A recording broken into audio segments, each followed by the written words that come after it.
Bom dia, galera! Vamos lá, deixa eu convidar algumas pessoas para a live.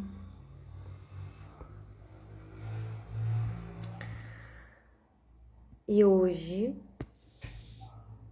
nós já estamos no capítulo 33 do livro O Ato Criativo, Uma Forma de Ser, do Rick Rubin.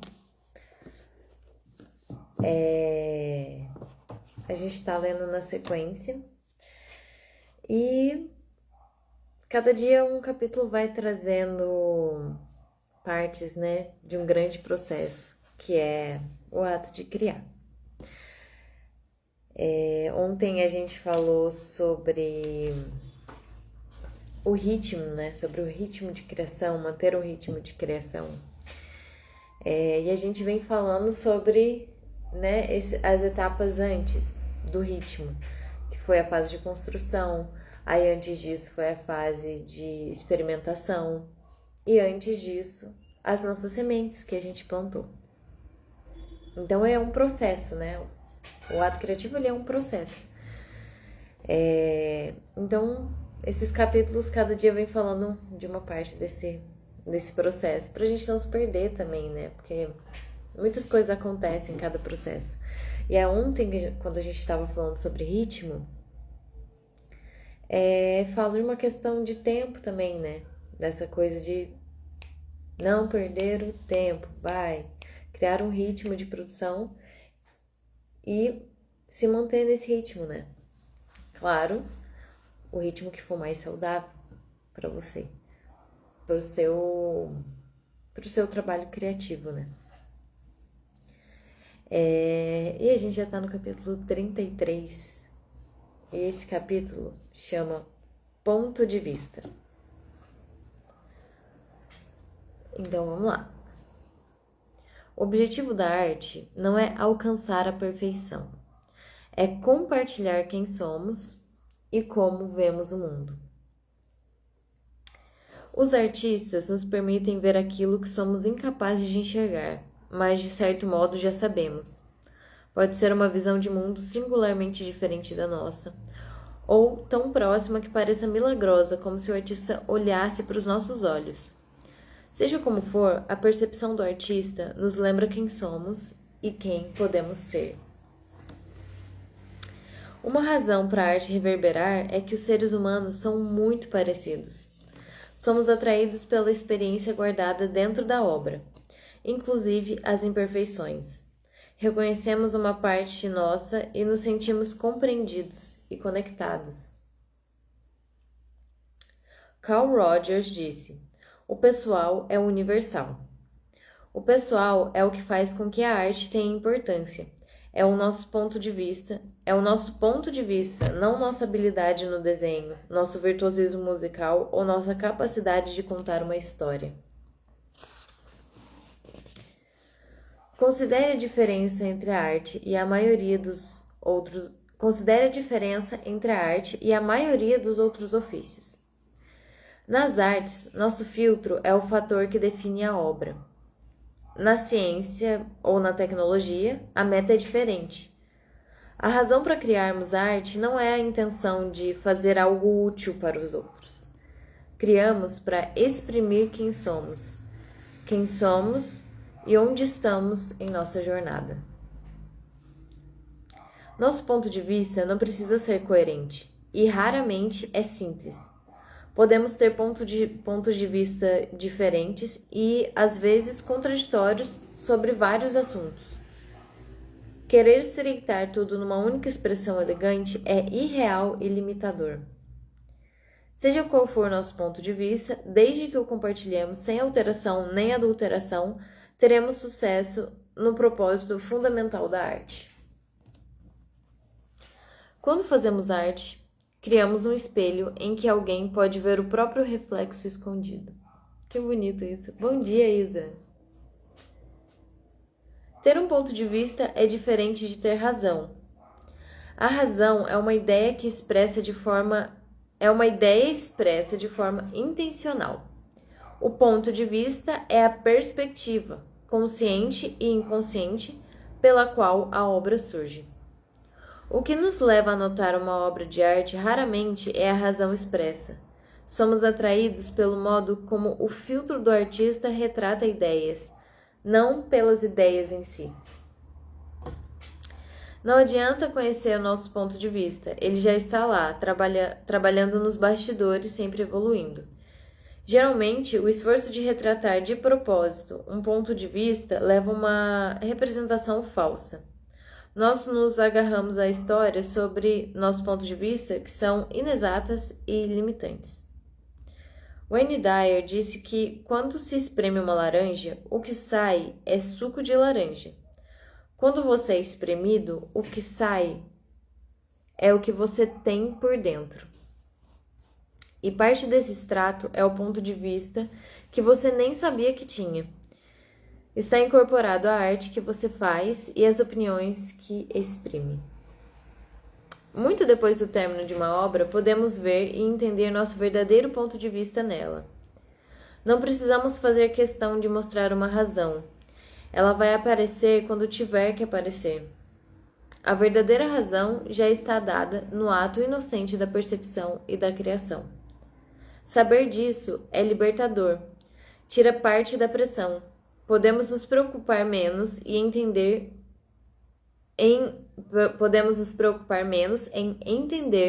por que dá certo ou se outros entenderão de onde partimos. Somos livres para estar presentes e permitir que o material surja através de nós, livres para ficar fora do caminho quando ele surgir. Boa parte da grandeza da alma é sentida em nível visceral. Sua autoexpressão permite que o público tenha a própria autoexpressão. Quando a obra fala a ele, não faz diferença se você é ouvido ou compreendido. Deixe de lado essa preocupação sobre a compreensão da obra. Esses pensamentos só causam interferência, tanto na arte quanto no público. A maioria das pessoas não está interessada em que lhe digam o que pensar ou sentir. A grande arte é criada pela liberdade de autoexpressão e recebida com liberdade de interpretação individual. A grande arte inicia a conversa em vez de encerrá-la. Em geral, essa conversa começa por acaso. A maioria dos seres humanos gosta de se ajustar a algo. Nós nos adaptamos não só à evolução do fluxo de material que passa por nós, como aos limites e modelos da cultura que nos cerca. A grande arte pode vir da mesmice e da segurança? E qual o propósito de ser artista se negamos nosso ponto de vista pessoal e exclusivo? Aqueles que escolhem viver como artistas aceitam o filtro como uma dádiva. Rejeitá-lo seria trágico. A luz refratada que ele projeta é a nossa paisagem singular de possibilidade artística. Como uma obra de arte pode ser um prazer que carrega culpa? Os Beatles se inspiraram no rock and roll americano, em artistas como Chuck Berry e The Shirless. Mas quando tocavam, era diferente. Não era diferente porque eles queriam, era diferente porque eles eram diferentes. E o mundo respondeu. Há inúmeros exemplos de imitação que se transforma em inovação legítima. Ter uma visão romantizada de um artista, gênero ou tradição permite que você crie algo novo, porque você o enxerga de uma perspectiva diferente daquela que está mais ao alcance da mão. Os Western Spaghetti de Sergio Leone eram uma mitologia psicodélica abstrata se comparados aos westerns americanos das décadas de 1940 e 1950 que o cineasta esperava refletir. É impossível imitar o ponto de vista de outro artista. Só podemos nadar nas mesmas águas. Portanto, sinta-se à vontade para copiar as obras que o inspiram de modo a encontrar sua própria voz. É uma tradição comprovada pelo tempo. Na cultura, sempre há um diálogo entre o passado, o presente e o futuro, mesmo quando a influência não é clara. Como criadores e entusiastas, compartilhamos e recebemos pontos de vista de modo a promover essa troca.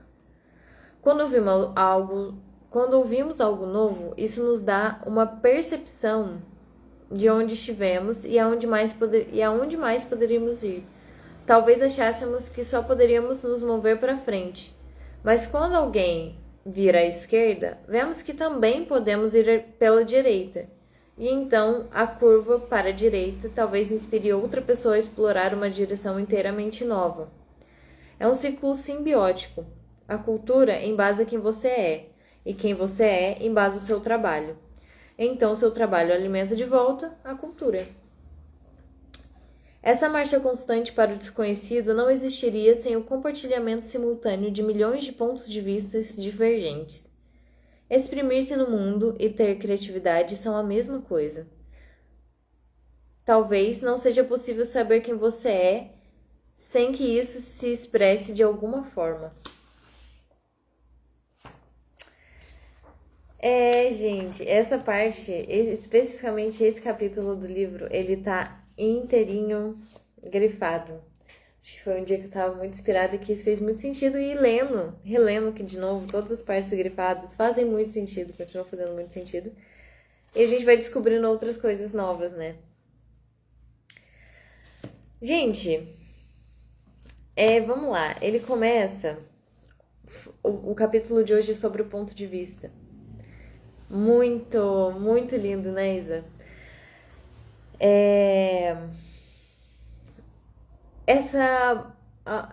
Ser quem a gente é no mundo, né?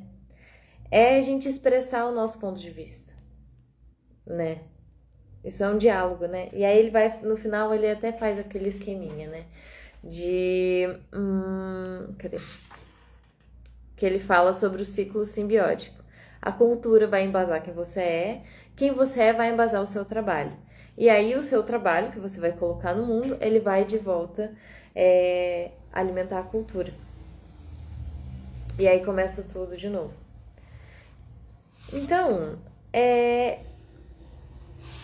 a gente veio pra cá, nós que aceitamos o ofício de artistas, né? A gente veio ser quem a gente é no mundo, a gente veio expressar nossas ideias, o nosso ponto de vista único e singular, de ser esse filtro, né? O objetivo da arte não é alcançar a perfeição, é compartilhar quem nós somos e como vemos o mundo. É assim que ele começa o capítulo. Isso aqui, ó, tá grifado, exclamação, exclamação, exclamação.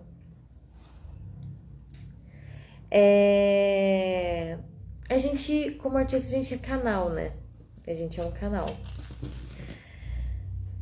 E a gente tem os nossos filtros, que é aqui o que ele fala, que são os pontos de vista, né? Que tudo que o nosso ponto de vista, ele vai embasar tudo que a gente faz, consciente ou inconsciente. Então, quanto mais consciência a gente trouxer, né, para as coisas que a gente quer fazer e quer passar, né? Isso tem muito, muito poder também. Mas inconscientemente a gente também tá o tempo todo expressando nosso ponto de vista.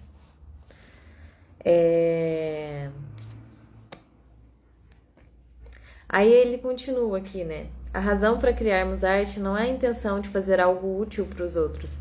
A gente cria para a gente exprimir quem a gente é, quem somos e aonde nós estamos na nossa jornada. Por isso que a gente cria. Tem essa coisa da funcionalidade, as coisas têm que ser funcionais, a gente tem que estar produzindo. Mas isso é um movimento da vida, não é assim que a vida funciona, só se a gente quiser que seja, né?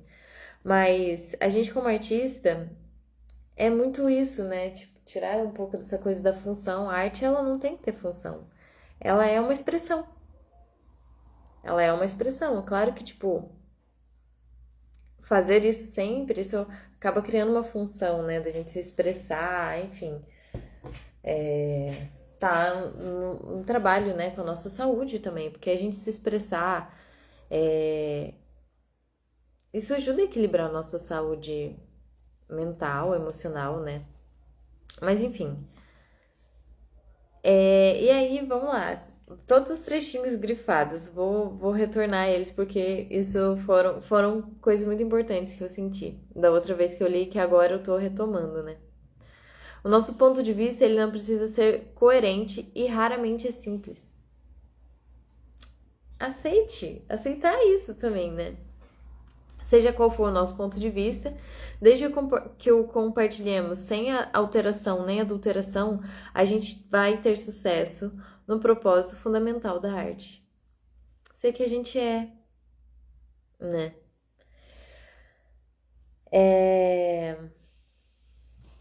Aí ele vai para um outro tópico aqui, né? O que nos leva a notar uma obra de arte raramente é a razão que ela expressa. A gente é atraído pelo modo como o filtro do artista refrata ideias, não pelas ideias em si. É o nosso olhar, que aí aqui começa o nosso ponto de vista, né?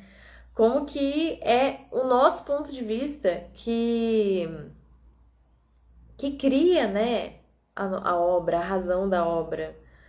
Não de um lugar emocional, né? Mas de tipo... sendo a nossa motivação para as criações, né? É o nosso filtro que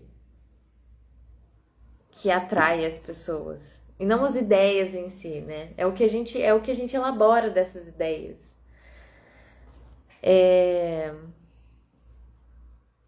Aí vamos lá. E aí ele vem falar sobre isso, ele tá falando sobre isso, por conta dessa coisa de a gente querer que as pessoas compreendam, né, nosso trabalho, a nossa obra. Será que isso realmente é importante? Bom dia, Ana, bom dia, Carol. Aí vem outro trechinho grifado. Deixe de lado essa preocupação sobre a compreensão da obra. Esses pensamentos só causam interferência tanto na arte quanto no público. Isso não é importante. A intenção em si, né? A grande arte ela é criada pela liberdade de autoexpressão e recebida como liberdade de interpretação individual. Cada um é livre para interpretar como quiser, né? E essa é a graça também das obras, de cada um sentir da sua maneira, porque cada um é único, apesar de que ele fala que as pessoas, que o pessoal ele é universal, todo mundo sente, passa por situações parecidas com personagens diferentes, né? Tem questões que são universais, né? Questões nossas, humanas, que são universais, que todo mundo passa, enfim. Mas cada um sente de um jeito, né? Que é essa coisa da expressão, interpretação individual. A gente ficar preocupado não é sobre a gente preocupar, né, com a compreensão, se essa obra vai ser compreendida. Ela é o que é. Ela foi feita, ela tá no mundo, ela tem o meu ponto de vista e não importa se as pessoas vão entender. Racionalmente, né? E aí, raramente é por isso que as pessoas se conectam com a obra. Elas, que nem ele, voltando aqui, né?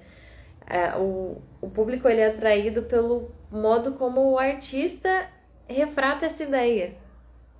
Então, é esse ponto de vista individual, que é único, que é a gente, que é a nossa expressão, que é a nossa grande obra, né?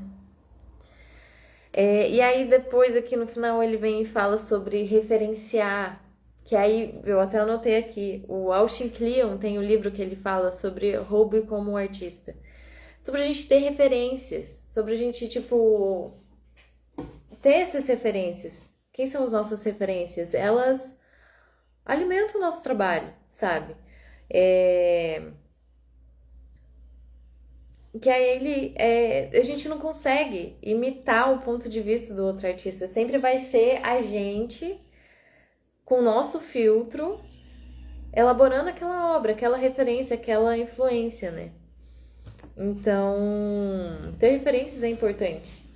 E a gente roubar dos artistas, roubar como se fosse um artista, né? Roube como um artista. Esse livro é muito bom também, pode ser uma ideia pra gente trazer numa próxima leitura. O Austin Kleon, ele tem uma sequência de livros que é Roube como Artista, Mostre seu trabalho e Siga em Frente, que é muito legal também. É uma trilogia muito maneira sobre criação, sobre o processo da criação, né? Mas a gente tá aqui com o Rick Rubin e ele tá aqui trabalhando nesse capítulo sobre o ponto de vista, sobre esse ponto de vista ser quem somos, a nossa expressão no mundo, é como a gente se expressa no mundo. E aí depois, como eu já tinha falado, ele vem falar sobre esse ciclo simbiótico também, né? Que a cultura vai embasar quem você é. Continuando essa conversa do hobby como artista, de você ter referência, você roubar das suas referências, roubar as ideias. Não roubar no sentido ruim, né? Mas eu acho que essa coisa de você reverenciar. Mas como um artista ele é irreverente, ele rouba as ideias dos outros. Um ato de rebeldia. E aí ele fala, a cultura embasa quem você é vai embasar o seu trabalho, e então o seu trabalho alimenta de volta a cultura. E a gente vai seguindo nesse ciclo. Nós, como artistas, experimentando os nossos pontos de vista. É isso que a gente pensa, é isso que a gente se expressa, é isso que a gente né? Se permitisse esse filtro também, expressar quem a gente é. Gente, esse foi o capítulo de hoje. Ponto de vista. Que capítulo legal. Eu acho que cada capítulo para mim tem sido uma aula, assim, sabe? De entender o que aquilo tá falando e trazer isso pro meu dia. Ontem a gente tava falando sobre o ritmo, né? Sobre a gente criar um ritmo de produção, não perder o tempo, né? Tem um time das coisas. Mas também não ficar refém disso, né? Porque tem ideias que vão vir, que estão prontas para nascer, e tem ideias que a semente vai ficar adormecida por um tempo, que o tempo dela nascer e germinar vai ser outro. É o ritmo da vida. E aqui o nosso ponto de vista, que é a gente compartilhar quem a gente é no mundo. Porque é isso que a gente como artista veio ser esse filtro. E falar sobre, não de um lugar muito racional, né? A arte, ela é um lugar intuitivo, expressivo, né?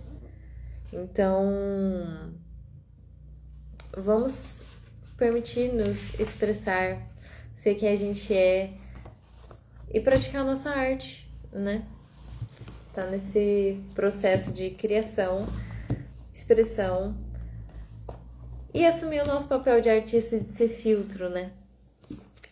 Gente, é isso, a leitura de hoje, capítulo 33. Amanhã a gente vai pro capítulo 34 e seguimos, já chegamos a gente já tá na metade do livro.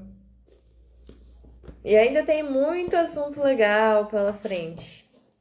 Pra gente lendo, falando sobre, refletindo e trazendo pro nosso dia a dia, porque eu acho que isso é importante também, sabe? A gente tentar trazer o ato criativo, ele é um ato, né? Ele é o fazer. Então é trazer um pouco pra prática, pra vivência, né?